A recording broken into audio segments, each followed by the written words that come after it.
«Хамус. Культурные традиции и современность» в рамках проекта «Хамус. Дружбы». Сегодня у нас 10-й раз в нашей республике отмечается праздник национальный, День Хамуса. Вот уже 10-й год мы отмечаем 30 ноября, заключительный день календарной осени, скажем, да, Днем Хамуса. Сегодня в нашей конференции принимает участие со стороны Республики Саха-Якутия у нас директор музея Хамуса и центра Хамуса народов мира Дмитрий Дмитриевич Бестинов. Вот самый так, наша гордость, это вот наш музей. Так, специалист по фольклору Республиканского дома народного творчества и социально-культурных технологий нашей республики Васильева Александра Васильевна и преподаватель Якутского музыкального колледжа имени Марка Николаевича Журкова, член Международного общества Варгана Варламова Надежда Николаевна. Это вот наша сторона. Я Семенов Сергей Степанович, директор Республиканского дома народного творчества и социально-культурных технологий Республики Саха-Якутия. Вот, регламент такой у нас, программа. У нас выступающие 3 представителя со стороны Республики Саха-Якутия и 3 представителя со стороны Республики Тыва. Регламент от 5 до 7 минут. Сегодня вот первое наше такое крупное мероприятие. Я очень рад вас всех приветствовать. У нас участников будет 100 человек. Надеемся, сейчас все подключатся. И вот для того, чтобы количество уменьшить, у нас вообще наше все учреждение, вот не видно их, но впереди они все сидят, тут все слушают, как участники конференции. Так, разрешите начать конференцию и предоставить слово докладом «История музея и центра Хамуса народов мира» директору музея и центра Хамуса народов мира Бестинову Дмитрию Дмитриевичу. Пожалуйста. Спасибо. Приветствую всех участников сегодняшней конференции, и хотел бы всех поздравить с Днем Хамуса. Данный праздник, она у нас, как Сергей Степанович сказал, у нас она уже 10-й год проводится, и она уже стала не только нашим она уже сегодня стала не только республиканским нашим праздником, и она уже отмечается и в зарубежных странах, и на территории Российской Федерации. Наш музей является единственным государственным музеем во всем мире, и сегодня нам исполнилось 31 лет, и как раз вот 30 ноября. Почему выбрали мы 30 ноября Днем Хамуса? Потому что в этот день наш музей открыл свои двери нашим посетителям и вообще населению нашей республики. Так, и хотел бы начать свой доклад из далеких таких исторических сведений. Это у нас Алексей Алексеевич Кулаковский является зачинателем нашей якутской письменной литературы. И в его произведениях, множественных произведениях, есть произведение «Хамус» с названием «Хамус». Данное произведение на сегодня мы считаем, что это одно из концептуальных произведений вообще в нашей культуре, в развитии культуры в Республике Саха-Якутия. И она была еще, можно сказать, пророческим. И в разных этапах истории она потихоньку реализовывалась, и сегодня мы уже по всему миру, у нас есть около 16 общественных филиалов.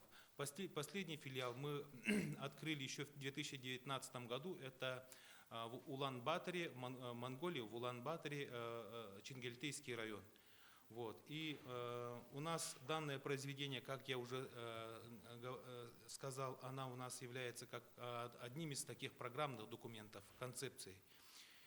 После упоминания данного инструмента вообще из работы первых исследователей, путешественников, можно ознакомиться в работах Якова Линдинау, Ричарда Карловича Мака, а также Вацлава Леопольдовича Серошевского.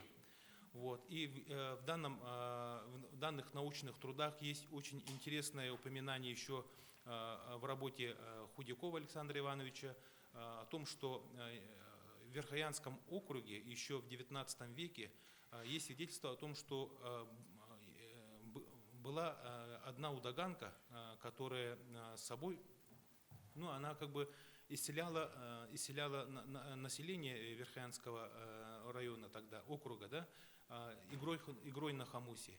И с последователями она выступала именно не только как бы на железных инструментах, она еще выступала именно на инструментах серебряного изделия, ну, из серебра.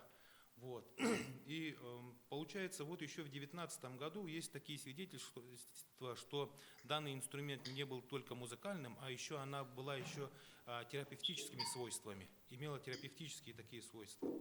Вот. И далее, как бы в истории, в развитии национального инструмента и вообще хомуса, да, мы переходим в этап дореволюционного времени, еще, ну, революционное время, первые годы. Там у нас таким знаменательным человеком является Адам Скрябин. Он является одним из первых самодеятельных композиторов из народа Саха. Впервые пытался переосмыслить звучание хомуса в профессиональной музыке. Позже создал ансамбль хомусистов в Национальном театре. Это в 1920-х годах. Там же был организован еще клуб общества взаимопомощи приказчиков.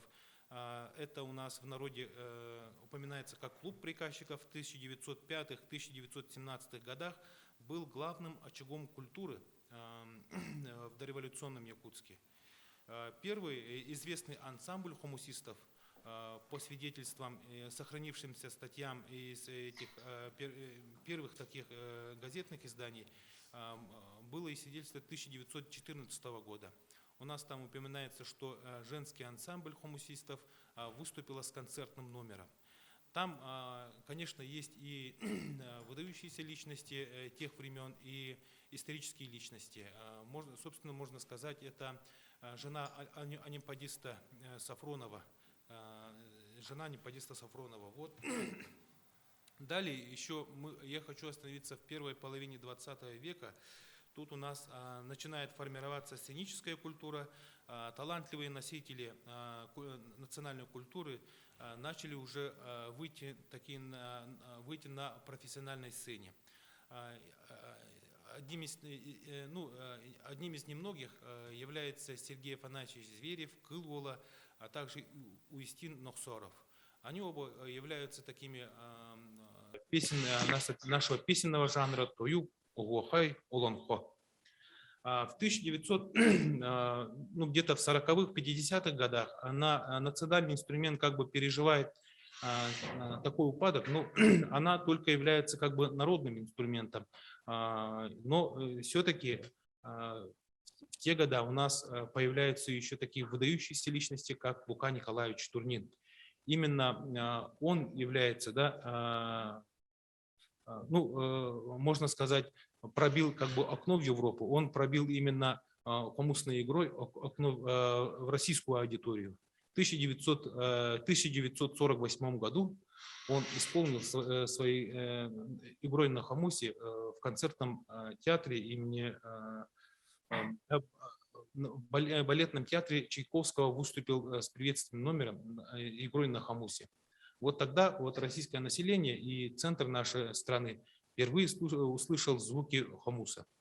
Вот. И я бы хотел подчеркнуть, в основном до этих лет население нашей республики, как бы они исполняли на своих композициях, на таких традиционных мотивах.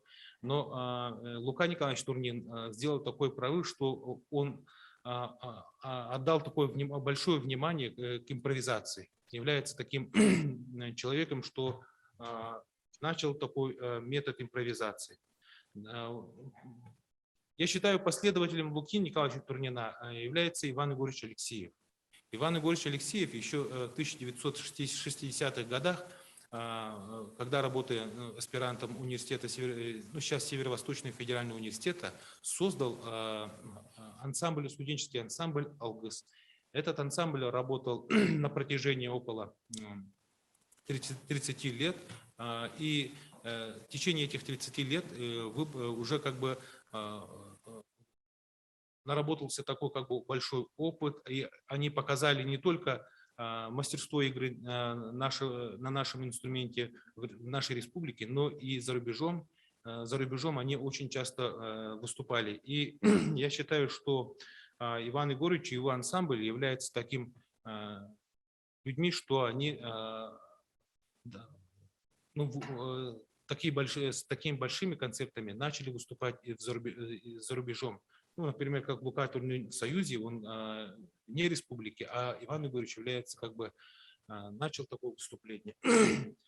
Вот. И в 1988 году у нас была организована первая всесоюзная конференция по хомусу, и там, конечно, мероприятие было такой большой, серьезной, и охват, я считаю, одним из таких охват большой по географии. И в нашей конференции есть участники той конференции, это Валентина Юрьевна Сузукей, она тоже была участником и стояла истоков именно развития хомуса в нашей республике. И в те времена была принята концепция, резолюция о том, что в республике Саха-Якутия должен быть организован музей, центр хомуса, и конкурсные программы должны проходить уже периодически. И на основании этой резолюции наше руководство республики приняло решение открыть музей, центр хомуса народов мира. Вначале, в 1990 году, данная организация она была регистрирована как музей и открыла свои двери. А 2 годами позже, уже в 1991 году, у нас прошел международный конгресс-фестиваль, и на основании этого конгресса-фестиваля уже музей был переименован «Музей и центр хомуса народов мира». Она обрела международный статус и начала функционировать как и музей, и как международный центр. И уже в этом году у нас 31 год исполняется, и в течение этих лет у нас большие мероприятия проходили не только республиканского и всероссийского масштаба, они были и международного масштаба. Это 1991 год, который я упомянул, это международный конгресс-фестиваль. Далее в 2011 году 7-й международный конгресс-фестиваль мы приняли, и там же мы установили такую международную акцию, это рекорд Гиннесса, это самый большой ансамбль хомуса. Приняли там участие 1344 человека. В этом же году хомус полетел в космос. Данную миссию исполнил наш герой России, космонавт Олег Кононенко. И в 2011 году звук хомуса зазвучал на просторах нашего космоса. Вот. И хотел бы с таким усеченным регламентом немножко рассказать о сегодняшнем дне и вообще о планах на будущее. В этом году мы издали первый том каталога музейных предметов. Данный проект планируется в течение до 2026 года. В этом году мы выпустили первый том. В следующем году уже начинается работа по второму тому. В первом томе мы конкретно включили 628 предметов. Это из основного фонда только якутские хомусы. А во втором томе у нас будут включены это варганы народов мира. А в третьем томе уже большие коллекционные фонды. Это фонд Фредерика Крейна, Ивана Егоровича Алексеева. Также в этом году у нас планировалось проведение 3-го международного конкурса «Хомусист-виртуоз мира», но в связи с обстоятельствами и со сложившейся пандемией мы вынуждены были перенести на следующий год. И на следующем году у нас данное мероприятие будет проходить во время наших цехов летнего солнцестояния. И хотим данное мероприятие уже провести на должном уровне. И очень надеемся, что Валентина Юрьевна будет принимать самое активное участие как член Международного общества Варганы, а также как ратеющий и болеющий за национальную культуру народа России. Спасибо. Спасибо, Дмитрий Дмитриевич. Да, ну, мы еще раз от имени нашего коллектива и всех присутствующих в конференции поздравим Дмитрия Дмитриевича в его лице весь народ Якутии с национальным нашим праздником Днем Хамуса и учим тут наш приветственный адрес. Совместная работа, конечно, очень сближает. И почему были выбраны мы партнеры Республика Саха и Республика Тыва? Потому что хамус звучит на наших языках одинаково. А других тюркских народов и других, камус, там по-другому. И в разных, где есть варган, у них тоже по-другому звучит. Но вот есть два народа тюркских, которые это название сохранили. Поэтому сейчас разрешите мне предоставить слово моему коллеге, директору Республиканского центра народного творчества и досуга Республики Тыва, заслуженному деятелю искусства Республики Тыва Фондер Елене Николаевне с докладом о развитии и популяризации исполнительства на хамусе на территории Республики Тыва. Пожалуйста, Елена Николаевна. Добрый день, уважаемые коллеги. Я надеюсь, меня слышно. Сергей Степанович, предлагаю вам микрофон себе поближе взять, потому что сейчас вас плохо слышно стало. Да. Хорошо. Во-первых, хочу поблагодарить, Сергей Степанович, вас и ваш коллектив за инициацию и организацию такого нужного, замечательного межрегионального проекта. Благодарю вас искренне и поздравляю всех коллег, якутских коллег, весь ваш народ с вашим замечательным праздником, с Днем Хамуса. Позвольте начать свой доклад. В числе тувинских инструментов хамус является одним из самых доступных и любимых инструментов, так как из-за небольшого размера его легко можно брать с собой. У нас, кстати, небольшая демонстрация, да, есть слайды. Если видно, будет замечательно. В тувинской культуре нет каких-то различий того, кто на нем может играть. На нем играют мужчины, женщины, дети. В тувинской культуре уникальность хамуса в его разновидностях. Есть такие виды тувинского хамуса, как темир хомус, металлический, чарты хомус, деревянный, из расщепленной древесины, щепка хомус, кулузун хомус, тростниковый или бамбуковый. Шеллер хомус от основного способа звукоизвлечения шеллер – дергать. Сюэскен хомус из веточки талоги или тальника. Тая хомус из ветки жимолости. Ча хомус – это лук хомус. Охотники играли на луке, превращая оружие охоты в музыкальный инструмент. В профессиональной сфере хамус получил широкое распространение благодаря исполнителям ансамбля песни танца «Чечек», позже переименованного в «Саяны». Виртуозно исполняла наигрыши тувинских мелодий на национальном инструменте Татьяна Далаевна Суржу, заслуженная артистка Тувинской АССР.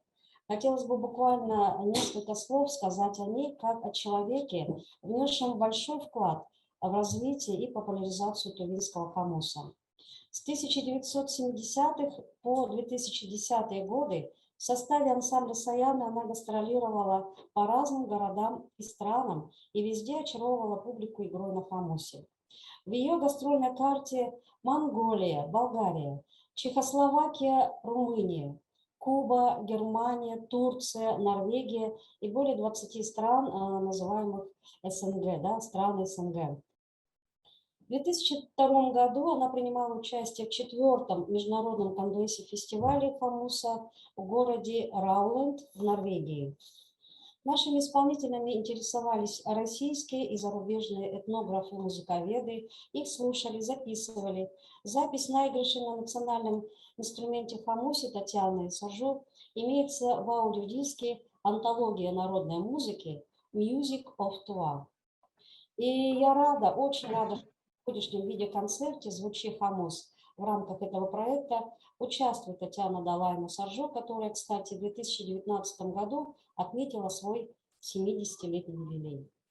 На сегодняшний день у нас Хамус широко исполняется музыкантами, исполнителями горлового пения, певцами разных жанров, шаманами широко используется инструмент. Но все-таки мы вынуждены признать, что хумус у нас утратил былую популярность.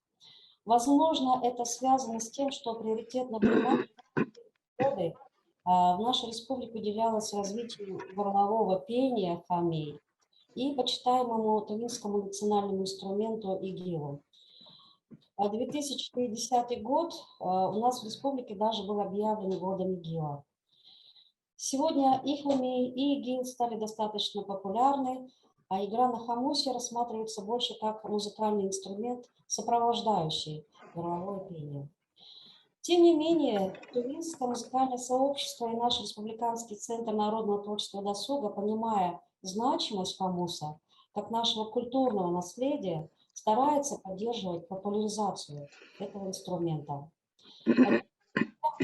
Нашим центром был организован первый международный фестиваль исполнителей на хамусе «Хамус Варган», где принимали участие наряду с исполнителями Хакасии, Алтая, Башкортостана, Тувы, также и ваша знаменитая легендарная этногруппа «Айрхан» под руководством Альбины Дегтяревой. Также в этом фестивале принимали участие представители США, Великобритании, Швейцарии и Дании. В рамках фестиваля, помимо конкурса игры на хамусе, состоялась и научная конференция с международным составом. Принимал участие профессор Кембриджского университета Кэрол Пэк. Гран-при фестиваля тогда получил наш почетный исполнитель на хамусе Салчак Александр Мергутевич. Второй международный фестиваль по хамусу состоялся после длительного перерыва только в 2013 году. В нем приняли участие 16 сольных исполнителей и 6 ансамблей из Тувы, Хакасии, Башкортостана и Украины. Самой старшей участницей фестиваля, заслуженному работнику культуры Шулу, было тогда 86 лет. Гран-при второго фестиваля завоевал Евгений Сарыглар. Сегодня он народный хумиш Республики Тыва. В настоящее время он один из лучших исполнителей игры на хамусе. И его вы также сегодня можете увидеть на видеоконцерте «Звучи хамус» в рамках нашего проекта. Как я уже отметила, сегодня хамус звучит на мероприятиях, посвященных хамею, а также игре на хамусе обучают нас на кружковых занятиях в культурно-досуговых учреждениях. Любительские коллективы и отдельные исполнители могут проявить свое мастерство игры на хамусе на конкурсах народного творчества, в том числе на нашем самом масштабном республиканском фестивале народного творчества «Тыва Пестемургевис», «Тыва – наш дом». Но мы убедились, что этих мер недостаточно, так как последний наш мониторинг показал тревожный факт сокращения числа исполнителей и клубных формирований по хамусу. И в завершении добавлю, что 2 года назад состоялась у нас конференция по вопросам развития хамуса, где было принято решение возобновить фестиваль по хамусу. Но в прошлом году, к сожалению, по понятным нам обстоятельствам, мы не смогли провести запланированный фестиваль. И можем сейчас сказать, что он состоится в октябре будущего года, 2022. Организатором конкурса выступит наше новое учреждение Академия Хумей. Его директор, народный хумежи Тувы Бадыдор Жондар, сегодня также будет выступать на этой конференции со своим докладом. Надеемся, что конкурс станет новой точкой для развития и популяризации тувинского хамуса, и мы взрастим новых исполнителей. И уже через несколько лет сможем провести фестиваль хамуса снова на международном уровне, куда, безусловно, пригласим и ваших исполнителей на хамусе. Я очень надеюсь, что у нас будет продуктивное совместное творчество. Спасибо за внимание. Спасибо, Елена Николаевна. Ну, надо сказать всем участникам, что сегодня, да, помимо нашей вот онлайн-конференции, после обеда по нашему времени 2, 3, да, по вашему времени в час начнется онлайн-концерт, да, вот исполнителей на Хамусе со стороны Республики Тыва и Республики Саха-Якутия.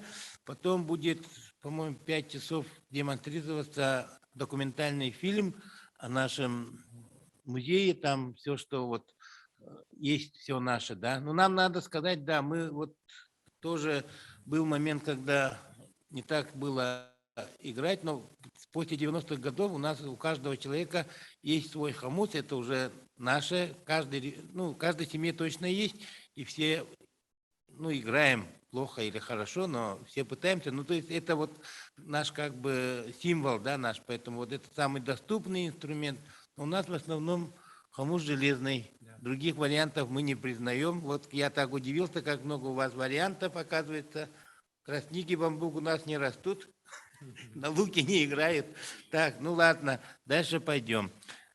Слово предоставляется главному специалисту по фольклору Республиканского дома народного творчества и социально-культурных технологий Васильевой Александре Васильевне. Тема «Чарующие звуки хамуса народа Саха».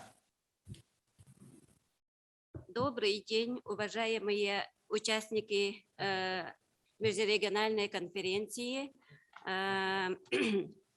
Так, наш хамус, Республика Саха-Якутия, богата своей традицией, культурой и историей, в целом культурным наследием нашей республики. Испокон веков, из поколения в поколение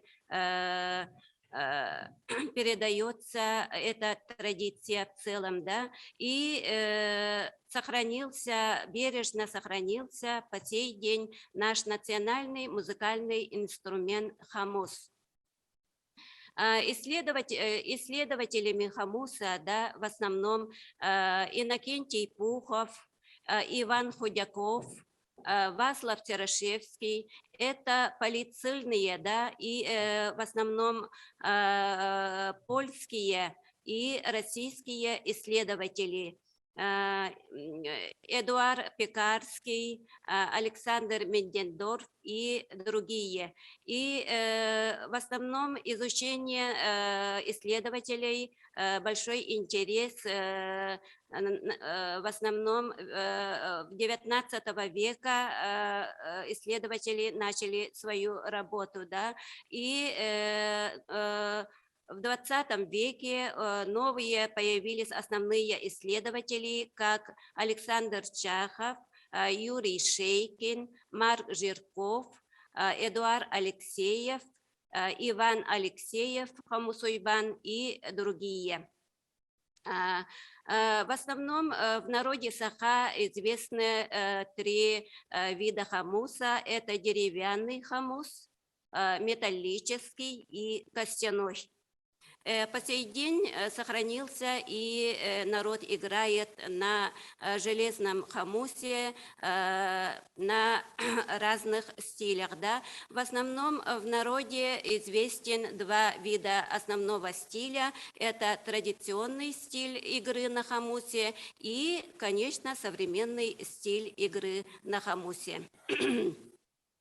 Исследователи в основном отмечают типологические особенности нашего хамуса. Да? Они очень одинаковые со всеми народами народов Сибири, да, наш хамус, и со всеми тюркоязычными народами нашего мира. Мы должны упомянуть наших известных, выдающихся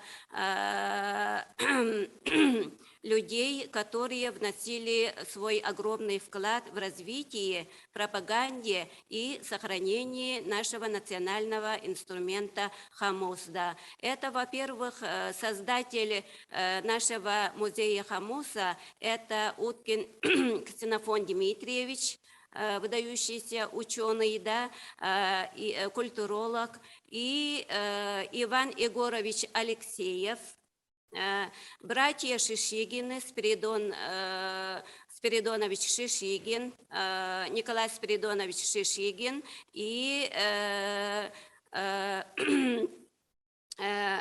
Егор Спиридонович Шишигина.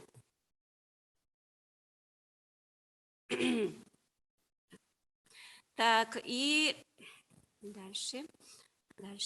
Угу. Так, еще. Так, и, во-первых, у нас, во-первых, мы говорим о Луке Николаевиче Турнине, кавалер Ордена Трудового Красного Знамени, заслуженный работник культуры ЯССР, великий хомусист и очень талантливый пропагандист культуры народов Севера. Лука Николаевич Турнин внес свой вклад в основном в стиле сыя-тарды. Это у нас самый древний стиль игры на хомусе сыя-тарды. Да? В основном стиль Лука Николаевича Турнина это называется по-якутски бейбере, да? То есть это протяжная игра на хомусе.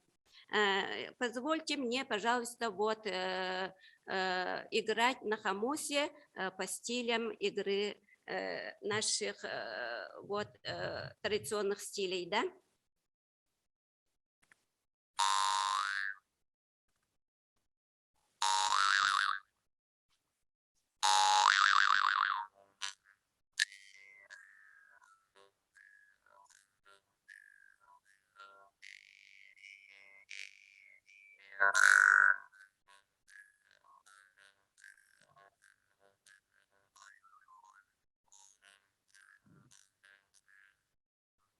Вот таким образом по стилю протяжной игры в основном у нас развито в Вилюйской зоне республики, да, и в Татинском улусе, где жил и работал Лука Николаевич Турнин. Сегодня вам представить эту игру на хомусе бейбере, да, в стиле протяжной игры будет впредь Надежда Николаевна Турнина, внучка нашего легендарного Лука Николаевича Турнина. Так, дальше. Дальше. Еще.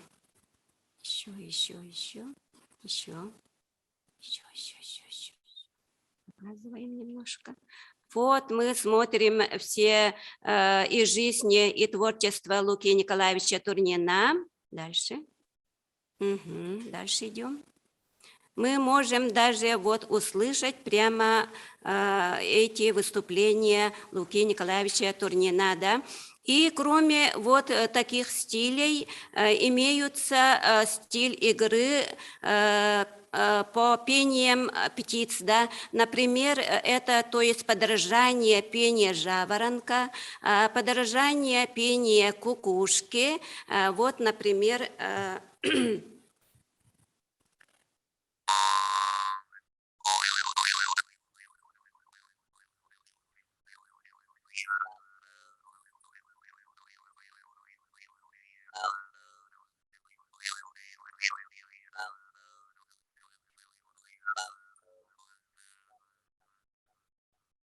так, это подражание пения кукушки, да, и дальше пение, гусиное пение, да, давайте слушаем, да, пожалуйста.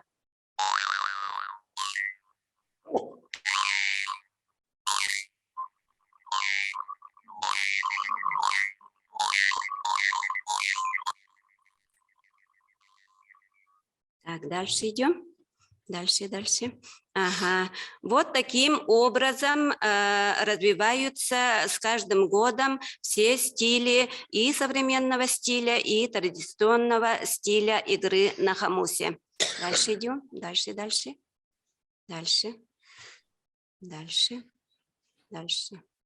Угу. Еще. Так, у нас по республике действуют всего около 700 творческих самодеятельных коллективов и 32 фольклорных коллектива в нашей республике Саха-Якутия. И в основном в репертуаре этих коллективов постоянно включены игры на хомусе. То есть все почти участники, 85%, играют на хомусе наших творческих коллективов, которые действуют в культурно-досуговых учреждениях республики. И Министерство культуры и духовного развития Республики Саха-Якутия и Республиканский дом народного творчества каждый год во время национального проведения национального праздника Исых проводятся традиционно республиканские фольклорные конкурсы и обязательно республиканский конкурс игры на хомусе. И кроме этого действует проект Республиканского дома народного творчества для хомусистов нашей республики. Дальше. Угу. Все, да? Ага. И вот конечные слайды, пожалуйста, показываем, да?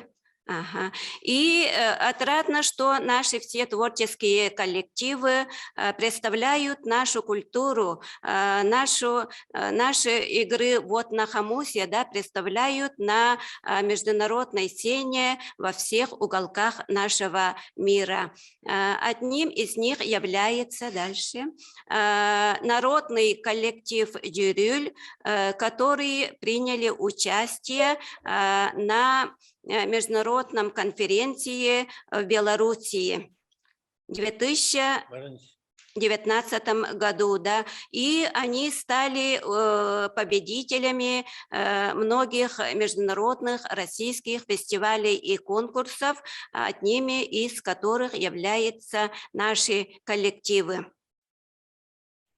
Показываем и все, да? Ага, все, спасибо за внимание.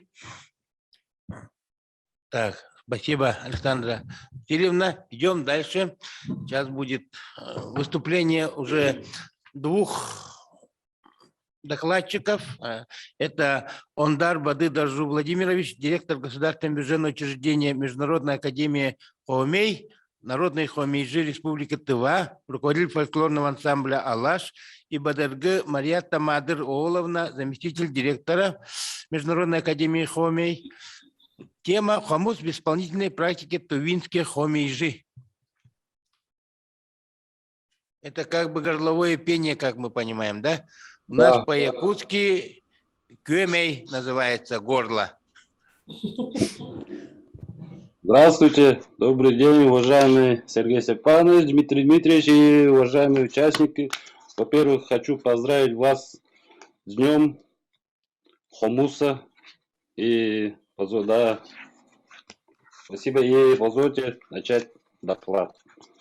Хомей и хомус в исполнительской практике тувинских хомейжи. Меня слышно нормально? Хорошо, да? Спасибо. Хомус, казалось бы, внешне столь сейчас извиняюсь. Хомус, казалось бы, внешне столь неприметный и маленький, тем не менее известный повсюду инструмент, способный привлечь внимание ученых, исследователей, музыкантов разных народов. Хомус занимает исключительное положение в музыкальной культуре мира как самый мобильный, неприхотливый по форме, но обладающим потенциалом и ресурсом музыкальный инструмент. Объект неисчерпаемой разносторонней музыкальной исследовательской деятельности. Классифицируя в органы музицирования, известный музыковед Алексеев предлагает три главные рода игры на хомусе. Мелодически ориентированная игра, мелодические наигрыши, иными словами, его собственная инструментальная мелодика, которая, в свою очередь, тоже длится на допесенной варганной мелодической импровизации и повторение или имитации неварганных мелодий, так называемый говорящий хомус или пение сквозь варган. Не будучи специалистом хомусоведом в своем выступлении, тем не менее, мы хотели дать некоторые имеющуюся информацию о сложившейся в практике тувинских хомеистов традиции одновременного исполнения хомея и игры на хомусе, иными словами, исполнение хомея сквозь хомус. По предложенной классификации Алексея, пожалуй, такое исполнение можно отнести к третьему роду варганного музицирования. О родстве искусства горлового пения, искусством игры на хомусе, в свою очередь, писали многие исследователи. Так Алексей отмечает, что они близки не только по музыкальному стилю и по характеру звучания, но и пишет, что оба эти вида тувинского музыкального искусства основаны на одной общей технике образования мелодических звуков. Они различаются только по технике извлечения стенатной опоры мелодии, органного пункта. Этномузыковед Алексеев также отмечает, что способ игры на варганах близко смыкается с практикой горлового пения. Также техника получения обертонов с помощью фонетических артикуляционных приемов. Ярким нововведением исполнительское искусство, как хомея, так и игры на хомусе стало использование тувинскими хомеистами хомуса в качестве аккомпанирующего инструмента во время использования хомея. Совмещение близких по природе звуков хомея и хомуса, богатых призвуками, дают гармоничное сочетание целого комплекса красочно-колористического бурдона-обертонного интонирования. Как известно, круг используемых приемов в игре на хомусе и в искусстве тувинского хомея постоянно растет благодаря индивидуальным находкам отдельных виртуозов-хомусистов. Однако среди большого разнообразия репертуара и приемов игры на хомусе практика тувинских хомеистов хомей сквозь хомус, можно сказать, пока еще не получил такого большого распространения, как, например, песня «Сквозь хомус». Если хомус дошел до наших дней, из глубины веков, зарождение которого ученые относят к Южной Азии, к каменному веку, то одновременное использование тувинского горлового пения и игры на хомусе. Смеем предположить, что это исполнительский прием, появившийся сравнительно недавно, то есть в 19-20 веке. Информация об игре на хомусе встречается в тувинских героических эпосах, как в известном сказании «Поктукриш Порашелей», при описании юртов, в которые входит Порашелей, имеется место, как царевну развлекали 30 хомусистов по одну сторону, а по другую 30 исполнителей горлового пения. Из данного описания очевидно, что и искусство сольного двуголосия и игры на хомусе исполнялись независимо друг от друга, в том числе в чистом виде. Во всяком случае, исполнители хомея и хомусистов были разными исполнителями, а не хомеистами-хомусистами в одном лице. В уникальной монографии Аксенова «Тувинская народная музыка» также не встречается описание сольного синхронного исполнения хомея и игры на хомусе. Естественно, наличие такого необычного исполнения не могло ускользнуть с зрения ученого. Из этого можно предположить, что данный способ исполнения хомея сквозь хомус, если и существовал в то время, то в единичных случаях. Из хомеистов Тулы 20 века сольное исполнение хомея одновременно с игрой на хомусе впервые на сцене демонстрировал Дмитрий Очур. представитель Байтайгинской школы Хумея. Он из лучших исполнителей в стиле каргара и, конечно, лучший хомусист республики в прошлом. И это не удивительно, поскольку Байтайга является признанным эпицентром исполнительской школы игры на хомусе и лучших мастеров-изготовителей хомуса. Дмитрий Очур возродил один из форм оригинального сольного синхронного исполнения горлового пения и игры на темир-хомусе. Будучи отличным хомусистом и хомеистом, он использовал музыкальные решения, подсказанные ему собственным чутьем. Надо заметить, мягкий тембр хумея гармонично сочетается с необычным тембром хомуса, который, в свою очередь, отличается сугубо личным интимнокамерным характером звучания. А в исполнении Дмитрия Очура весь спектр выразительных возможностей хомуса широко раскрывался, мягко обрамляя своим звучанием двуголосие хумея. Являясь плодом творческого поиска знаменитого хумеиста, эта традиция затем нашла достойное продолжение в творчестве молодых хумеистов Тувы 20 века, таких как Геннадий Чаш, Алтынов Бек, Борис Монгуш, Владимир Монгуш, Мунгнол Омдар, Анатолий Кулар, Сергей Сотпа, Аян Ширижик, Тамдын Эдик, Тамран Ален Чотра Думар.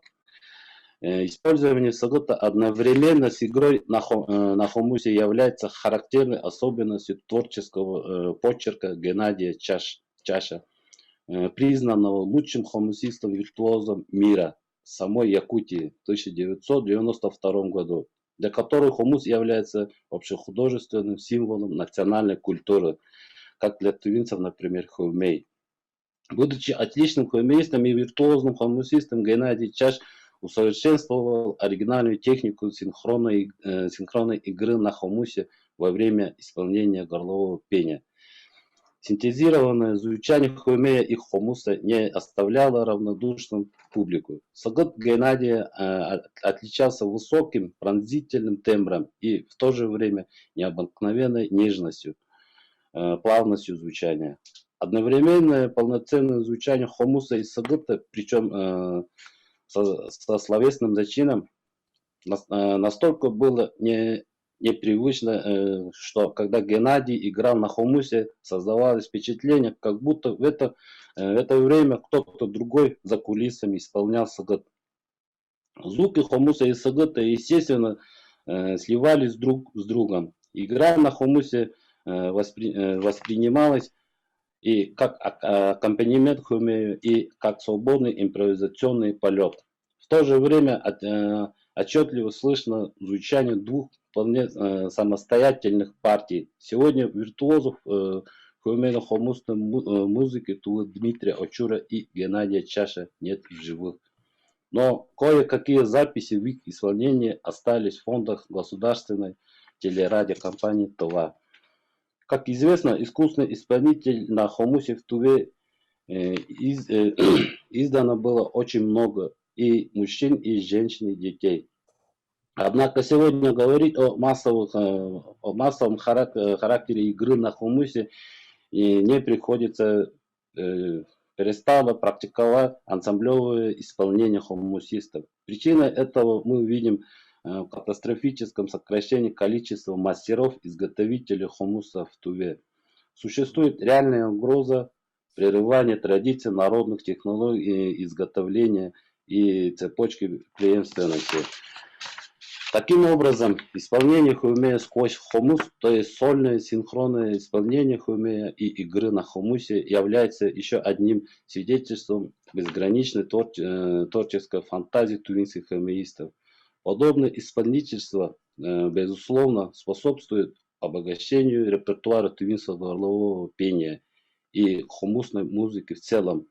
Будем надеяться, что данное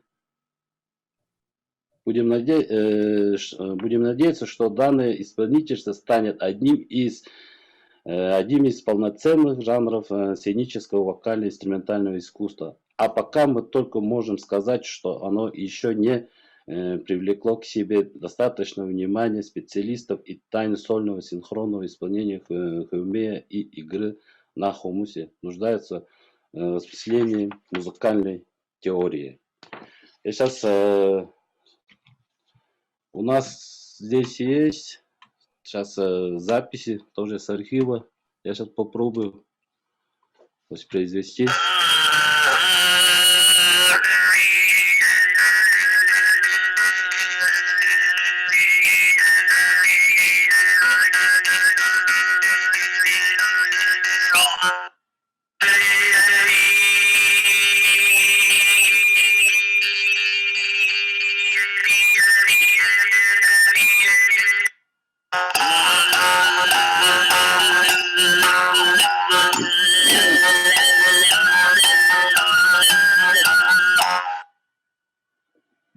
Да, вот у нас записи с архива, и я тоже, наверное, тоже продемонстрирую. Сейчас у нас тоже молодежь очень тоже увлекается и тоже выступает очень, ну, ансамблем, конечно, да, вот именно сольное выступление тоже очень...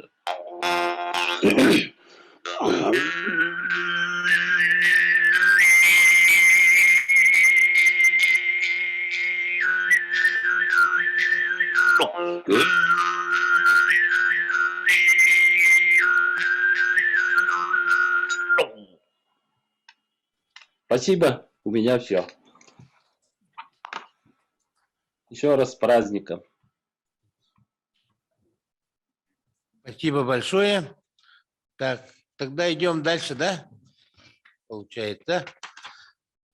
Так, тогда мы сейчас хотим предоставить слово Варламовой Надежде Николаевне, преподавателю Якутского музыкального колледжа имени Марка Николаевича Жиркова, члену Международного общества Варгана, обладателю стипендии Луки Николаевича Турнина по теме «Музыкальное наследство первого выдающегося хомусиста республики Луки Турнина.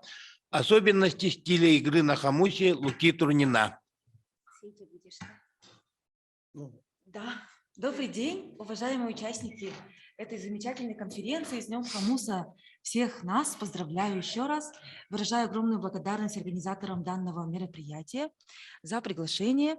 Сергею Степановичу в первую, конечно, очередь, и от лица сообщества стипендиатов имени первого великого хомусиста Якутии Луки Николаевича Турнина за проявленный интерес.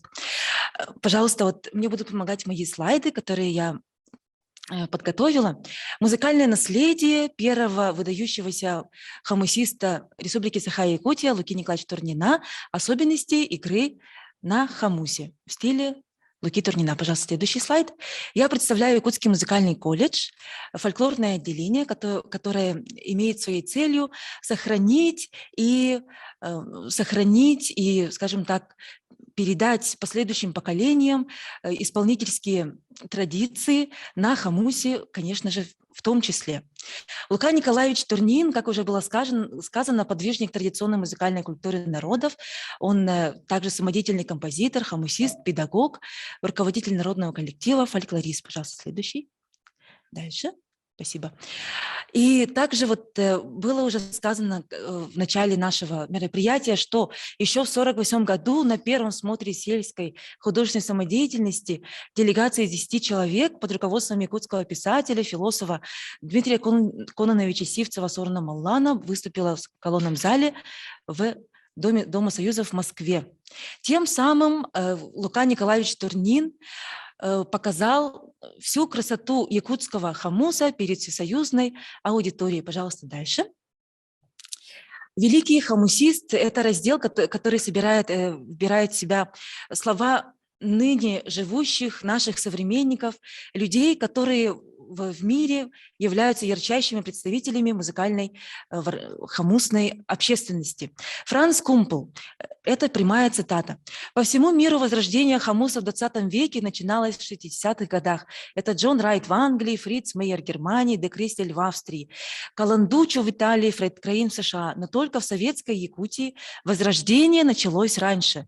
Еще в 1948 году Лука Турнин демонстрировал искусство якутских хомусистов-виртуозов на Московском Петербургской арене, а также в 1957 году выступал созданным ансамблем хомусистов в концертном зале имени Чайковского. Поэтому Лука Турнин – отец якутского хомуса. Благодаря ему хомусная музыка вышла на эстраду. Инструмент стал концертным, и он направлял развитие якутской хомусной музыки по пути виртуозного сольного, так и коллективного исполнительства.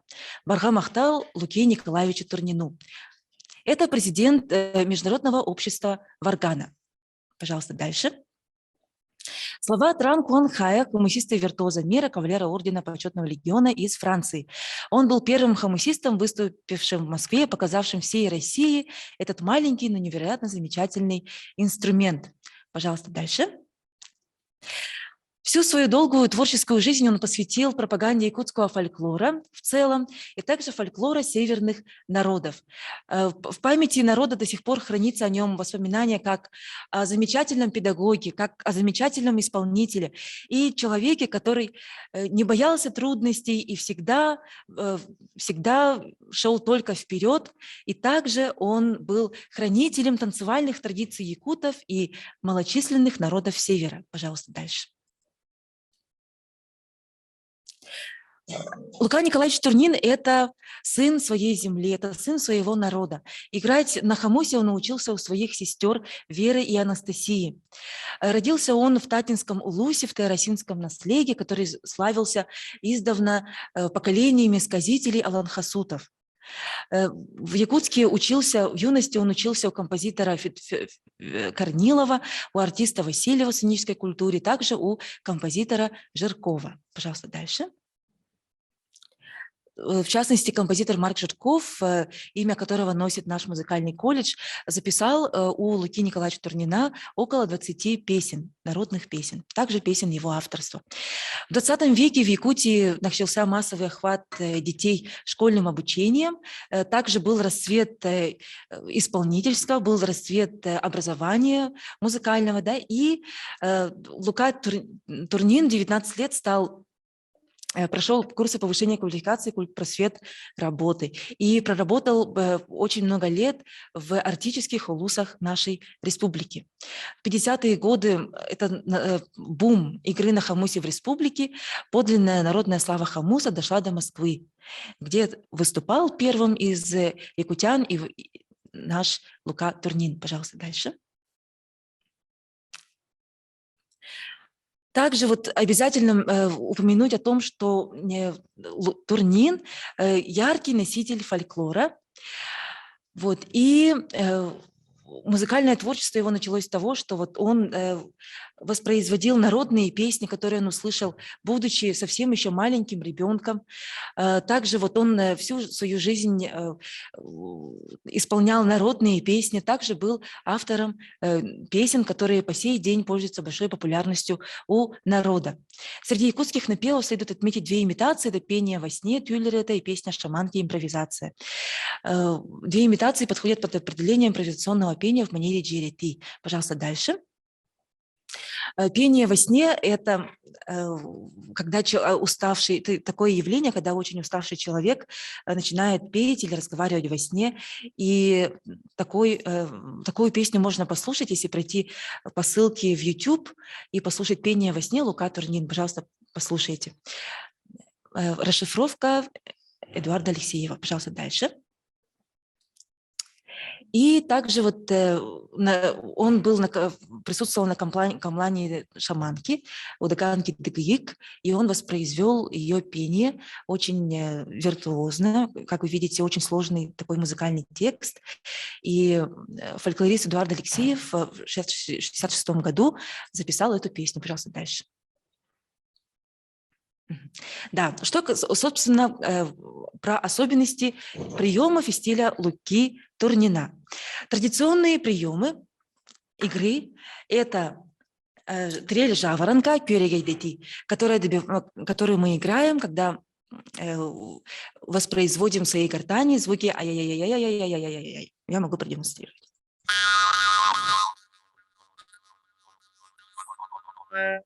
Также он использовал гусиное пение, хастаты, как уже упоминала Александра Васильевна. Пение гуся добиваемся мы говорим ля-ля-ля-ля-ля, опять же, не используя голос, ля-ля-ля-ля-ля или ю-ю-ю-ю-ю-ю.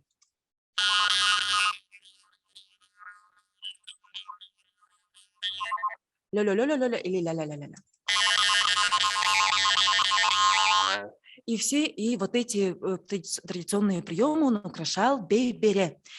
Бей-бере – это резкий попеременный удар к себе, от себя к себе, вместо одного удара по язычку хамуса.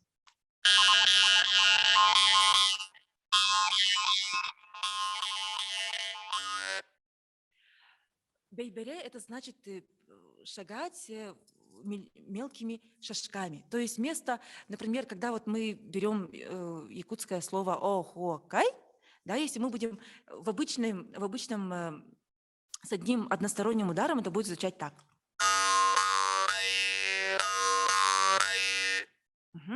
С приемом бей-бере этот рисунок, конечно же, звучит чуть более ритмично, чуть более красочно.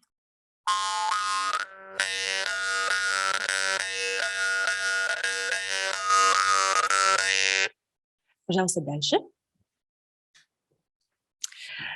Турнин владел, как уже было сказано, старинной манерой игры, которая называется сыетарды, протяжная игра. Это по преданиям, конечно же, хамус вначале был очень камерным инструментом. Вечерами после долгого напряженного дня якуты собирались возле... Каждый якутянин, чаще всего это была якутянка, да, вот в стародавние времена садилась, играла на хамусе, вспоминала про свою молодость, про родителей, которых она оставила далеко перед своим замужеством. Да?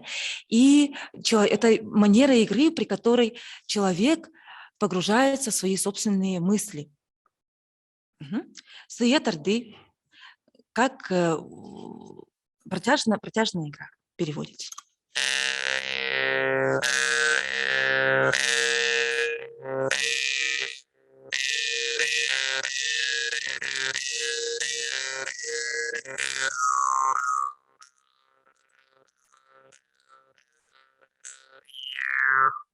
Вы слышали прием бей-бере, который украсил нашу протяжную игру. Опять же, я хочу повторить, что вот если мы смотрим на ритмический рисунок, то это больше похоже на, скажем так, на триоли. Да? Обычно бывает 3 коротких удара или, может быть, 4 коротких удара. Исследователем приемов игры на хамусе является Лидия Михайловна Борисова, которая выпустила методическое пособие «Лука Турнин, он это пимдардыта» и ритмическая игра. Она также вот про себя... Она отмечает, что обязательно вот пение сквозь хамус – это прием, которым пользовался Лука Турнин.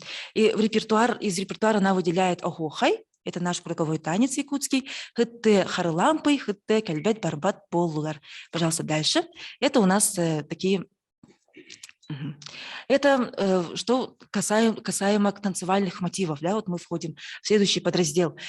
Танцевальные мотивы, конечно же, когда мы играем танцевальную музыку, мы должны придерживаться четкого ритма, чтобы передать вот весь ритм, все многообразие танца. В репертуаре Турнина встречаются переложения на хамусную музыку танцевальных мотивов танцев народов Севера, якутского кругового танца осохай, народных песен. Он был мастером импровизации на хамусе, и тем не менее он сохранял народные мотивы и сохранял исконное звучание фольклорных мотивов. Например, если вы послушаете «Эвенский седже», то слышно, как Лука Николаевич Турнин, сам человек, который также обладал мастерством танцора и хореографа, как он имитировал произнесение слов танца седже, и также он сохранил структуру композиционную этого танца, как зачин, запев и кульминацию. Турнин имитировал произнесение слов, песен или запева танца без использования голоса, изменением положения гортани, мягкого неба, движения языка. Сквозь звуки хамуса нужно добиваться произнесения слов песен или чабургах, шуточных сатирических стишков с мелодическими вставками. Пожалуйста, следующий слайд. Да, следующий, пожалуйста, да. Вот, и я хочу вот вам продемонстрировать, как приемы игры на хамусе на старинном, новосозданном старинном хамусе, арыкта хамус, хамус с побрякушками. Если прислушаться, можно слышать, как звучат эти серебряные побрякушки. Лука Турнин также был носителем и знатоком фольклора и также якутских инструментов. Да. К столетию Турнина его дочь Рида Лукинична Соломонова и кузнец из Татинского луса Прокопий Быгананов воссоздали по воспоминаниям Турнина арыкта хамус, а также хамус с колокольчиком. Хамус с колокольчиком у нас хранится в музее хамуса, он в единственном экземпляре, обладает чарующим звуком, очень мягким, обволакивающим. И сейчас я показываю вам арыкта хамус, который я приобрела, заказала для своей личной коллекции у Прокопия Быгананова.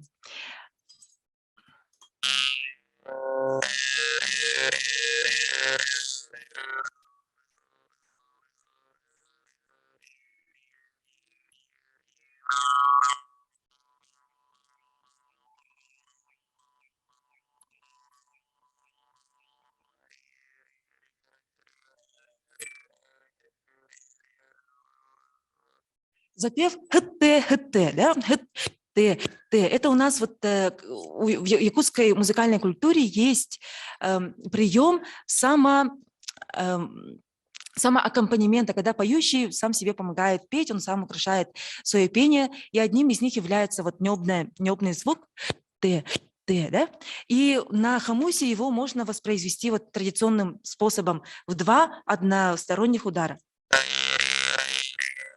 Угу.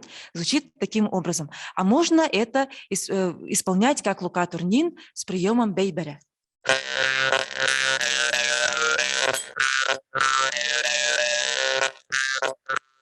То есть получаем мы более объемный звук. И что я хотела бы исполнить, также вот нельзя не упомянуть танец сяйджа, который Лука Николаевич Турнин исполнил в Москве в колонном зале, являясь ярким представителем, вот, ярким пропагандистом культуры народов Севера. Танец сяйджа основан на импровизации, на музыкальном произведении Луки Турнина.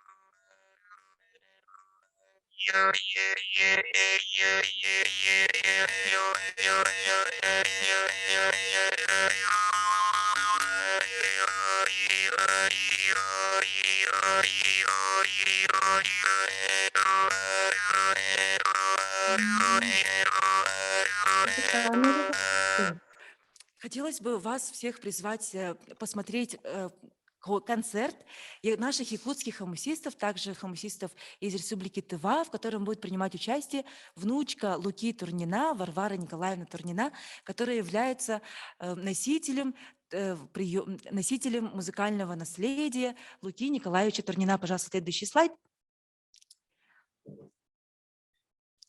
Пожалуйста, еще дальше. Арыкта хамус, Рида Лукинична. И что я хотела бы сказать в заключение своего выступления. Пожалуйста, дальше. Угу, чуть дальше. Да, это вот наш сейджи. Что вот я хочу закончить словами Луки Турнина о том, что он был уверен в том, что фольклор, музыкальная культура нашего народа в будущем поднимутся на более творческий, новаторский уровень. Последующие поколения будут глубоко изучать устное народное творчество своего народа и исполнять доселе неизвестные произведения фольклора. И, конечно же, вот успех якутских музыкантов, да, это Алена Подлужная, конечно же, Аярхан, Альбина Дегтярева, да, Юлиана Кривошапкина, хамусист виртуоз мира, они являются носителями, вот они являются воплощением слов Турнина о том, что мы все народы, и тувинский народ в том числе будет черпать вдохновение в музыкальном фольклоре своего народа, и тем самым останется жив, это уже мы интерпретируем сами, останется жив язык, дыхание народа.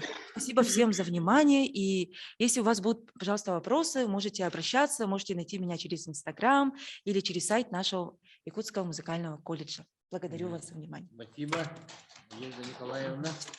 Так, и разрешите предоставить слово члену жюри международного конкурса «Виртуоз Якутии». Дмитрий Дмитриевич сегодня очень много тепла отзывался. Доктору культурологии, главному научному сотруднику Тувинского института гуманитарных и прикладных социально-экономических исследований, заслуженному деятелю науки Республики Тува Сузыкей Валентине Юрьевне. Тема особенностей исполнительского мастерства Дамыран Айланмы Байлаковны. Пожалуйста.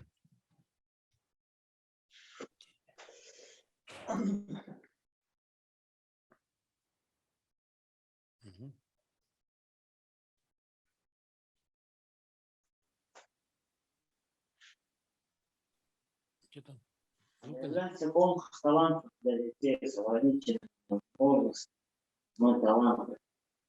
А? Онлайн получу. Ну, что ли? Я включила звук. Да? Да, звук слышен. Меня слышно, да? На самом деле, вы знаете, я, чтобы не занимать много времени, вот с этой темой должна была другой автор выступать, аспирантка. Поэтому я в целом хотела бы, во-первых, поздравить нас всех. И я очень радуюсь, что у наших народов вот эти традиции и традиционные инструменты не только сохраняются, но и развиваются дальше. И насколько, вы знаете, я давно занимаюсь исследованием не только тувинской музыки, но и музыки тюркских и тюрко-монгольских народов, поскольку у нас образ жизни одинаковый. Почему-то моего изображения нет. Ну ладно, нет, и не важно. И на современном этапе вообще тюрки очень музыкальные народы. Ой, ужас какой. Я болею, я вчера поставила вакцину, поэтому не очень хорошо себя чувствую, неважно. Поэтому, и что интересно, у каждого тюркского народа свои особенности. То есть в тюрко-монгольских культурах есть и общие, и особенные у каждого народа, да. И меня всегда вот в последние годы удивляет такой момент. Раньше у каждого тюркского народа свое искусство в русле общих каких-то тенденций развивалось. Но вот после распада Советского Союза вдруг явление такое, довольно болезненный вопрос для всех нас, особенно для якутов и тувинцев, потому что началось массовое заимствование. Мы все знаем, вы все согласны, потому что вот техника якутской игры, да, хамусной игры, она стала, мягко говоря, заимствоваться другими нашими родственными народами, алтайцами, бурятами, там, казахами, кыргызами. И я вот одно время очень часто принимала участие в конференциях в разных странах, что обидно бывает, что они выдают заимствованные моменты, прям откровенно куски демонстрируют, и при этом в комментариях говорят, что это наше традиционное. Точно так же, то есть якутская техника игры после 90-х годов к 2000-м годам стал эталонным. И я наблюдаю, что даже европейцы, иностранные исполнители на хамусе, они очень-очень четко копируют якутских хамусистов. Это такой эффектные приемы игры, у всех уже в репертуаре они используются. Точно такие же заимствования тувинского хумея, конечно, на что наши ребята, в принципе, я думаю, что они правы, что обижаются, потому что и монгольские, и другие исполнители. Я лично была свидетелем во Франции, когда монгольские музыканты исполнили просто один в один две тувинские песни с украшениями горлового пения. И потом, когда вопросы начинают задавать, они говорят, да, это наше национальное, исконно традиционное искусство. И такая же картина прослеживается и по хамусу. Я очень четко, поскольку многолетний опыт полевой работы мне позволяет четко узнавать разные тюркские традиции. И поэтому, когда кто-то присваивает себе несвойственное данной культуре, но для европейцев, в принципе, конечно, не важно. Они не очень разбираются в разнице между тюркскими народами, да, тюрко-монгольскими. Все как бы на одно лицо, ну, раз они говорят, что это наше, значит, наверное, их. Но для тюркских народов между нами, среди нас, вот такая есть некорректная ситуация. Что интересно, казахские кюи. Вот в Якутии символом национальной культуры выступает хомус, да? Причем темир хомус. У хакасов чатхан. Так как хакасы играют на чатхане, ни один тюркский народ не играет. У алтайцев топшур. Топшур одновременно с эпосом. Это очень такое колоритное исполнение, характерное именно алтайский колорит. У казахов тамбровые кюи, да? У кыргызов кылкобуз, и у них очень интересная техника игры, они и так, и сяк, и так играют. В общем, этот инструмент переворачивает, и за спиной играют, и так, и локтями, и пальцами. Такая визуально очень интересное исполнение. А в тувинской культуре, конечно, сейчас уже ярким маркером выступает, конечно, горловое пение хумей со всеми его разновидностями.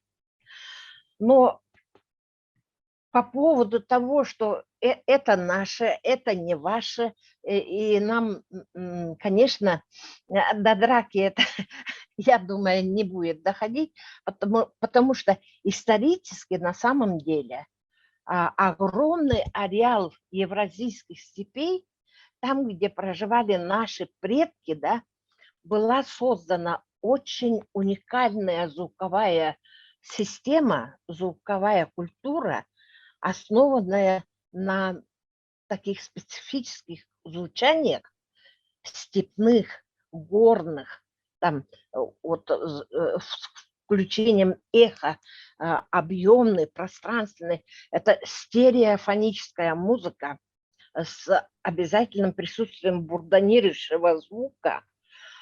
И это, конечно, для европейского уха это нечто необычное. Поэтому после распада Советского Союза, когда наши исполнители, наши музыканты вышли на международную арену, это, конечно, вызвало большой интерес. А то, что начали активно заимствовать, ну, мы все знаем, что это был период экономического, финансового кризиса, и другие исполнители видят, что наиболее интересные моменты, вот якутский хамус, тувинский хумей, они часто приглашаются за рубеж, таким образом, что это можно еще заработать. Вот этот финансовый интерес, он тоже, конечно, сыграл свою роль. Поэтому мы уже с Альбиной как-то обсуждали этот вопрос о заимствованиях. Вот как бы нам, наверное, со временем надо провести общую конференцию, форум, симпозиум, не знаю, по этим проблемам, о проблемах взаимозаимствований. Ну, грубо говоря, плагиат, да? Откровенно тоже нельзя, я думаю. Наши предки в этом отношении были намного корректны. Нашим предкам никогда не приходило в голову. А наши старики, например, знают, да, казахи вот так классно играют на домбре, домбровые кюи, это что-то нечто. Но никому не приходит в голову заимствовать это. Да, вот эти играют вот так вот. Но на сегодняшний день я, кстати, вижу, что якуты никому не подражают, и тувинцы никому не подражают. Это как раз те народы, у кого больше всего берут другие монголы и тюркоязычные народы. И о корректности вот такого взаимодействия, взаимоотношений между культурами, наверное, со временем назреет такая тема. И где-то просто, вы знаете, тут еще неправильный момент один есть. Например, наши ребята принимали участие в Китае, это во внутренней Монголии, на конкурсе ХОМЕ, приехали и вот привезли записи, и там одна девушка просто один в один повторяет исполнение нашей чодыры, начин. Да?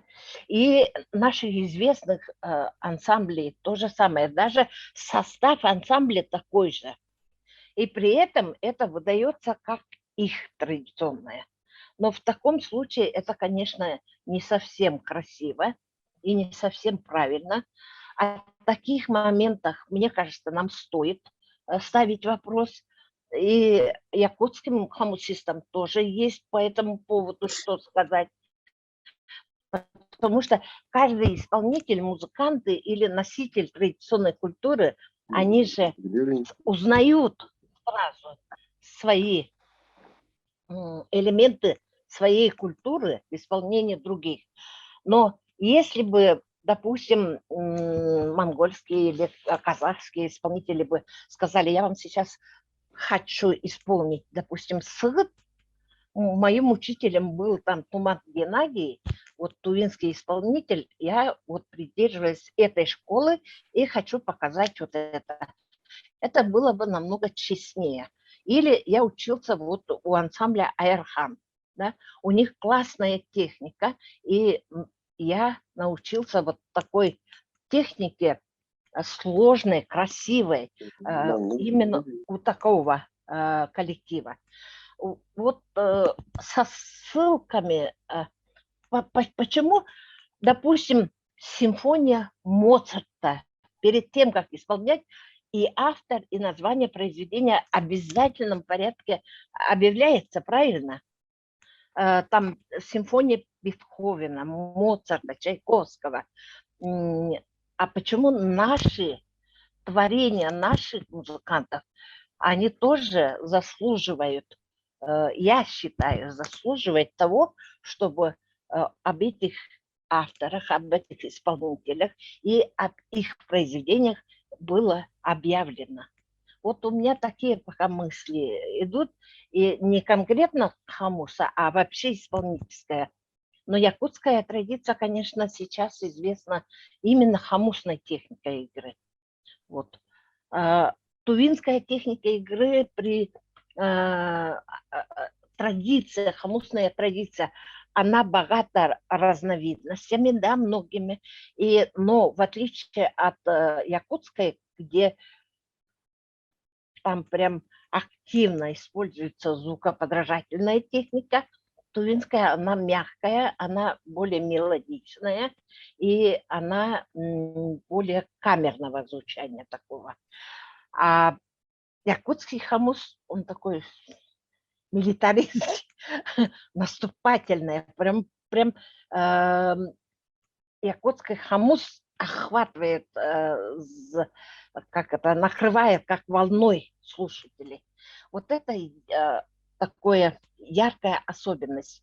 И вот эти особенности в каждой культуре желательно, конечно, сохранять, дальше развивать и авторство сохранять за источниками, первоисточниками. Вот на этом, наверное, об этом можно много и долго говорить, и можно было бы и примеры прям один в один приводить. Но я думаю, что все понимают, о чем речь идет. И в будущем у нас все равно назреет такая необходимость ставить вот этот вопрос.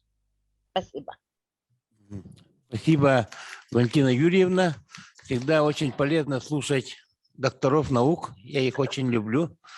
Ну, я кандидат, да, я докторов очень люблю. Вот еще раз поражаюсь, да, вот доктор наук – это непростой человек. Кандидат может быть простым, а доктор уже нет. Это уже другие люди. И у меня мысль пришла, вот Лена Николаевна слышит меня, да? Вот в Москве соберемся, уже вот этот вариант мы должны, оказывается, поработать, потому что мы директора домов народного творчества там со всей России, и вот тюрков очень много, алтайцы у нас есть, буряты есть, все мы дружим. Вот можно сделать какое-то такое красивое фестивальное такое действие, проект написать и всем показать, у кого что есть. Потому что в Хабаровске нам алтайский профессор, председатель жюри сказал, а что вы, якуты, на бурятских струнных инструментах-то играете, еще даете как будто свои. Мы сели и ничего ответить не могли. Вот этот факт такой есть, оказывается. Поэтому очень хорошая идея, мы ее возьмем на вооружение. Ну и как всегда, вот научно-практическая конференция должна иметь свои итоги. Хочется сказать, что вот первое мероприятие наше так хорошо прошло, очень познавательно, очень интересно. Мы даже со своей стороны много узнали, да, от своих же выступающих, да, что есть такое явление, да. Ну и сегодня, конечно, вот у нас День Хамуса, поэтому мы еще раз всех поздравляем и приглашаем в 3 часа, это в час начнется концерт, уже на Zoom-площадках или на YouTube-площадках каждого региона. Мы будем смотреть ваш концерт, вы будете смотреть наш концерт, а кто хочет, может увидеть оба концерта сразу, и потом уже будет демонстрация фильма. Всем очень большое спасибо.